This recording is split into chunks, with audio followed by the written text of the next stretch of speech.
कैसे हैं आप सब लोग। मेरा नाम है CS अवेश कुमार और आज हम पढ़ेंगे पार्टनरशिप अकाउंट्स। चलिए स्टार्ट करते हैं। सो फ्रेंड्स, आप सब लोगों ने प्रोप्राइटरशिप पढ़ा होगा, बिजनेस के फॉर्म्स 11th के बिजनेस स्टडी में पढ़े होंगे। बहुत सारे फॉर्म्स हैं, forms of enterprises like partnership, proprietorship.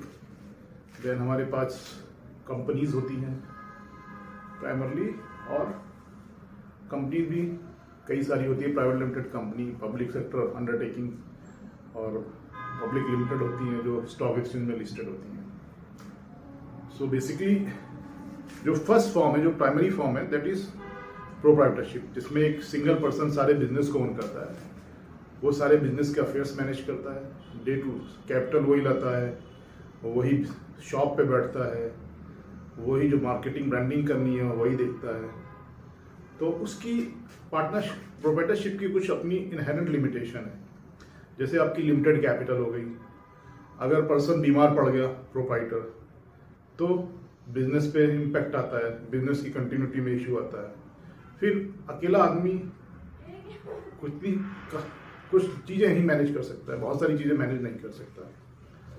तो इसलिए पार्टनरशिप की ज़रूरत महसूस हुई कि जहाँ पे आपको थोड़ी कैपिटल ज़्यादा चाहिए, आपको एक पार्टनर चाहिए जो आपके बिजनेस में जो भी कार्य है उनमें आपको सपोर्ट कर सके। आपको कहीं छुट्टी पे जाना है, कोई शादी ब्याह फंक्शन में जाना है, तो दूसरा पार्टनर बिजनेस को देख सके। तो इसलिए पार्टनरशिप की उनको ज़रूरत हुई। पार्टनरशिप में दो से ज़्यादा पर्सन हो सकते हैं। तो पार्टनरशिप को गवर्न करने के लिए इंडिया में है इंडियन पार्टनरशिप एक्ट 1932। प्रोप्राइटरशिप के लिए कोई एक्ट नहीं है, प्रोप्राइटरशिप सिंपल होती है। तो पार्टनरशिप हमारी पार्टनरशिप एक्ट 1932 के हिसाब से गवर्न होती है। अब पार्टनरशिप के लिए हमको एग्रीमेंट की जरूरत नहीं है, आप वर्बल पे एग्रीमेंट कर सकते हैं।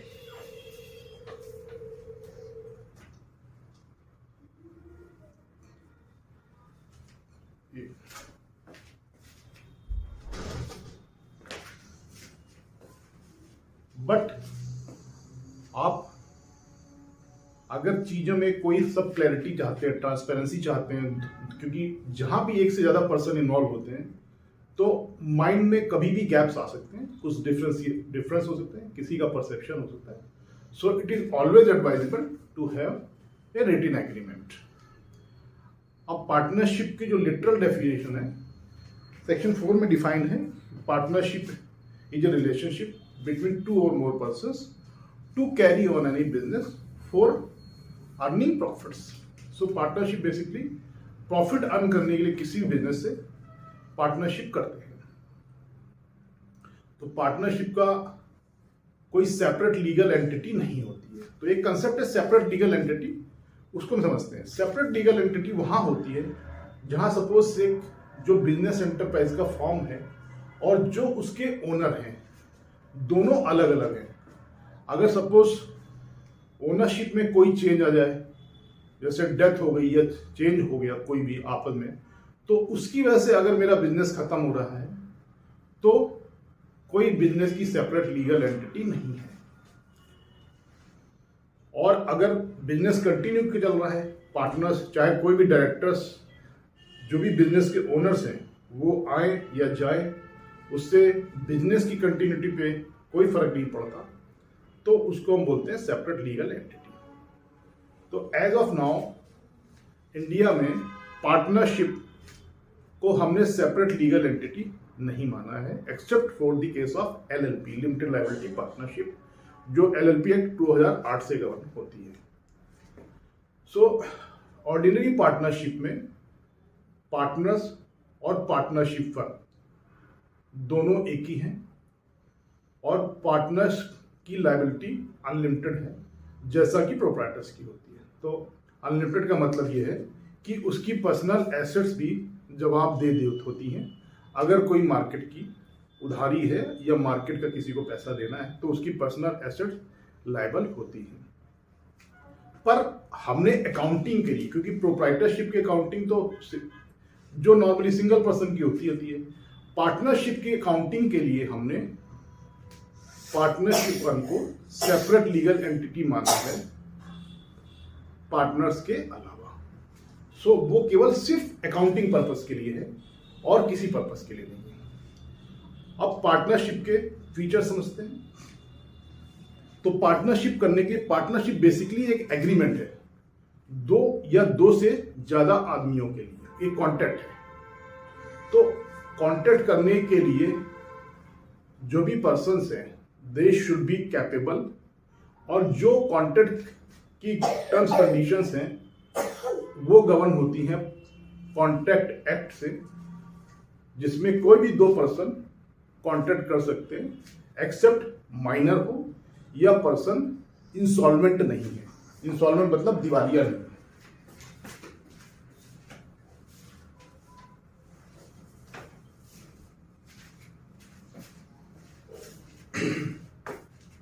दूसरा, पार्टनरशिप जो है वो कोई भी एक्टिविटी प्रॉफिट करने की हो, कोई लॉस करने के लिए पार्टनरशिप नहीं होगी, और कोई चैरिटी करने के लिए पार्टनरशिप नहीं करेगा। बेसिक मोटिव ये है कि मेरा profit earning is the basic motive. तीसरा, पार्टनरशिप राइटिंग में भी हो सकती है और वर्बल भी हो सकती है। कोई ऐसी पार्टनरशिप एक्ट मैंडेट नहीं करता कि आप राइटिंग में रखो, बट आपको चीजें क्लियर करने के लिए it is advisable to have it in writing. Partnership के लिए मिनिमम 2 पर्सन चाहिए, और पार्टनरशिप एक्ट में कहीं भी maximum number of partners specify नहीं है, बट कंपनीज एक्ट के अंदर कंपनी रूल्स 2014 में हमने 50 पर्सन की मैक्सिमम लिमिट रखी है कि 50 पर्सन से ऊपर की पार्टनरशिप नहीं होती, वो होगी तो फिर इलीगल हो गई। ठीक है, अब पार्टनरशिप को समझते हैं। पार्टनरशिप बेसिकली डिराइव होती है एक एग्रीमेंट से, एग्रीमेंट या अंडरस्टैंडिंग से, which can be in writing और वर्बल। तो पार्टनरशिप एक्ट में हमको, पार्टनरशिप एक्ट में ये सहूलियत दी है कि आप अपनी पार्टनरशिप डीड के हिसाब से चीजों की टर्म्स कंडीशंस डिफाइन कर सकते हैं।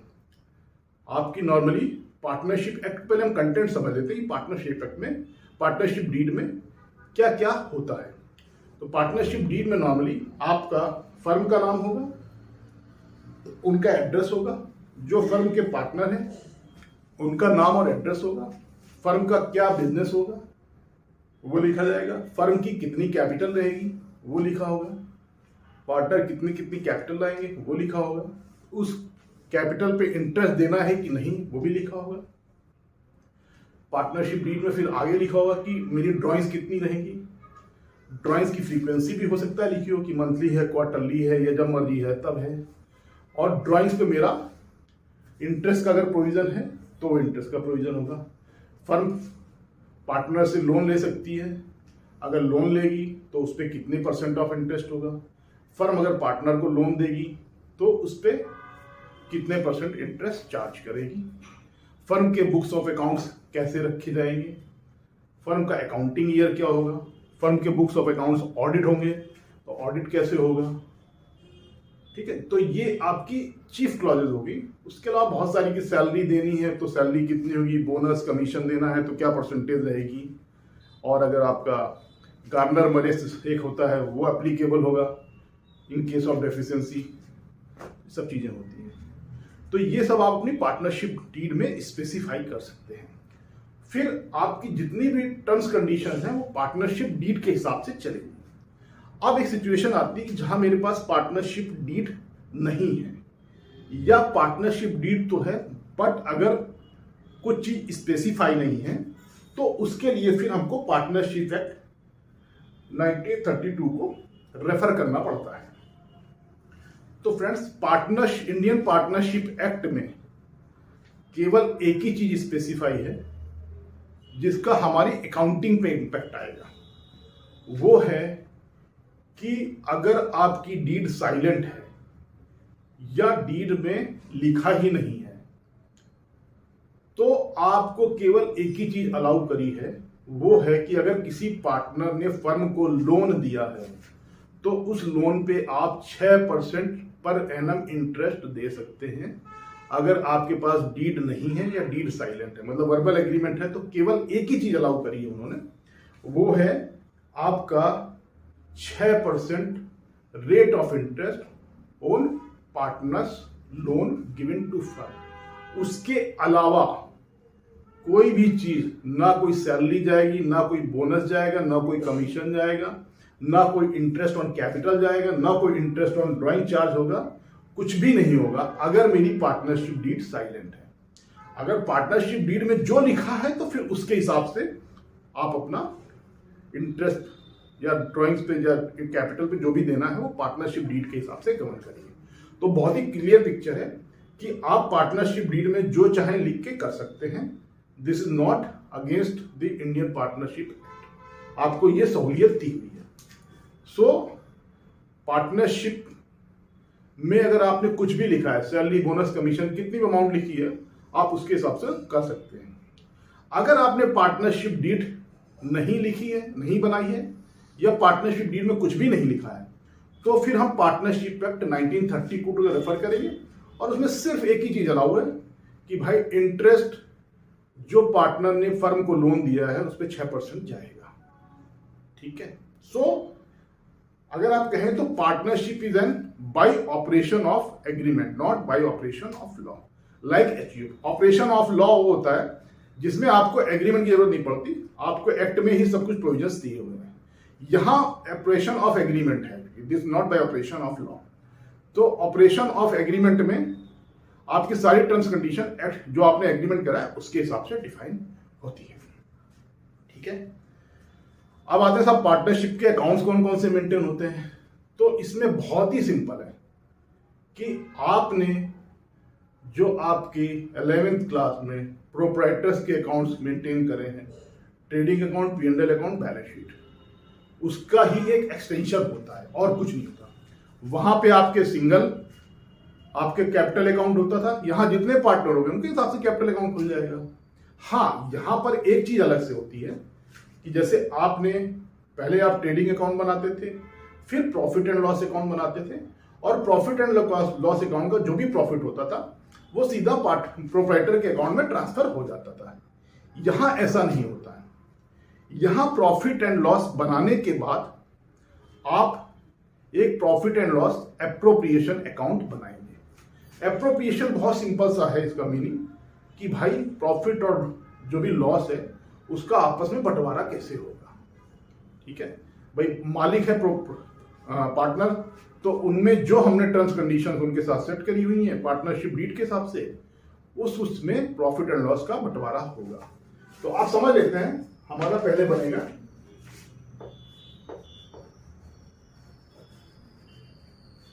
ट्रेडिंग एंड प्रॉफिट और लॉस अकाउंट। इसका जो प्रॉफिट एंड लॉस है,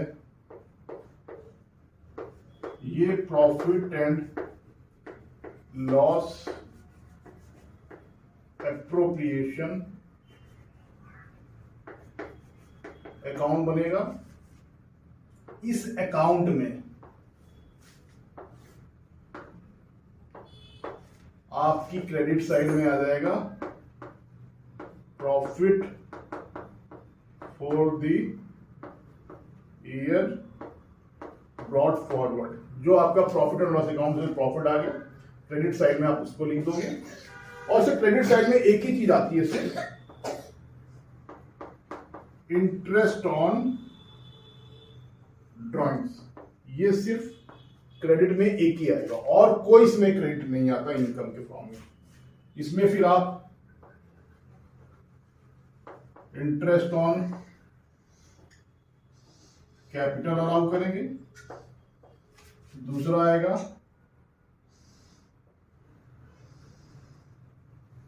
bonus, salary, oblique commission to partners.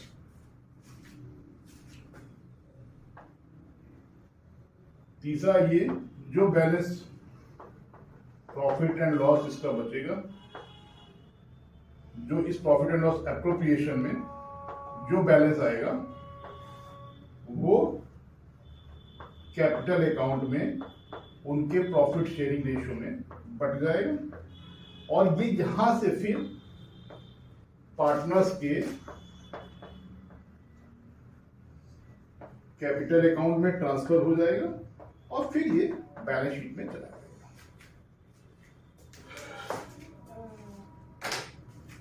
So Indian partnership act में कोई भी इसका फॉर्मेट स्पेसिफाई नहीं है कि मेरा बुक्स जो फाइनल इसके बुक्स ऑफ अकाउंट्स में कैसे बनेंगे, तो प्रोप्राइटरशिप वाला ही चलता है और उसमें सिर्फ P&L एप्रोप्रिएशन अकाउंट एक्स्ट्रा बन जाता है और आपका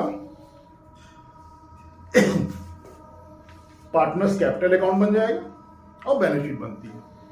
सो इसके लिए कोई स्पेसिफिक प्रोविजंस नहीं है कि भाई आपको इस फॉर्म में बनाना है, जैसा मेरा कंपनी के लिए दिया हुआ है कंपनी एक्ट में, इसमें कोई ऐसा स्पेसिफाई नहीं है। जनरल अकाउंटिंग प्रिंसिपल्स जो है, जनरल एक्सेप्टेड अकाउंटिंग प्रैक्टिसेस के हिसाब से इसमें profit and loss, trading and P&L account, P&L appropriation, capital account और बैलेंस शीट, 4 चीजें बनती है।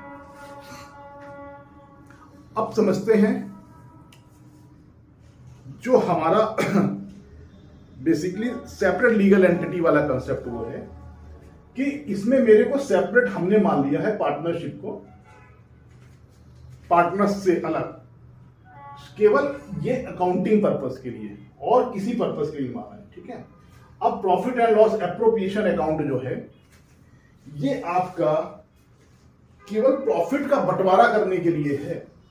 तो अगर आपका कोई भी लॉस है तो उस केस में P&L एप्रोप्रिएशन अकाउंट नहीं बनेगा, सीधा ही प्रॉफिट एंड लॉस अकाउंट से जो भी लॉस आ रहा है पार्टनर्स के कैपिटल अकाउंट में ट्रांसफर हो जाएगा। तो ये केवल लॉस के केस में नहीं बनेगा, अगर प्रॉफिट है तो आपका प्रॉफिट के केस में बनता रहेगा। अब हम इस चैप्टर में समझने वाली क्या क्या चीजें हैं वो एक बार समझ लेते हैं कि पार्टनरशिप अकाउंट में फंडामेंटल्स में हम करेंगे क्या है। सबसे पहले हम करेंगे इंटरेस्ट ऑन ड्रॉइंग्स, नंबर दूसरा इंटरेस्ट ऑन कैपिटल्स, कैपिटल में हमारे 2 होंगे, फ्लक्चुएटिंग और फिक्स्ड, 2 फॉर्म है। फिर तीसरा आएगा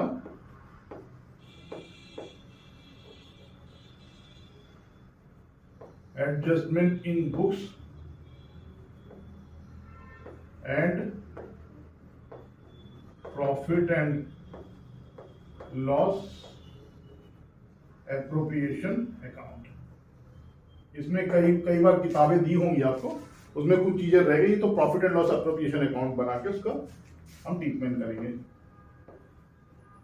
चौथा आ गया adjustment by passing single entry.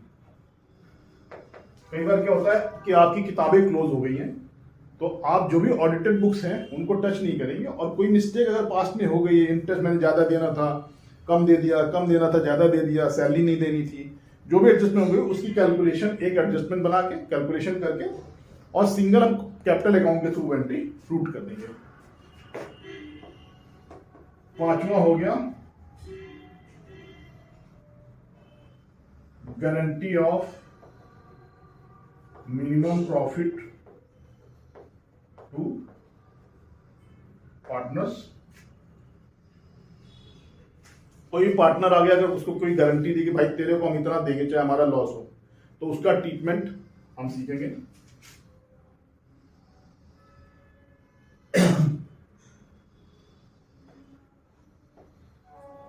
और 6वां होगा, मेरे मल्टीपल केसेस हैं जहां पर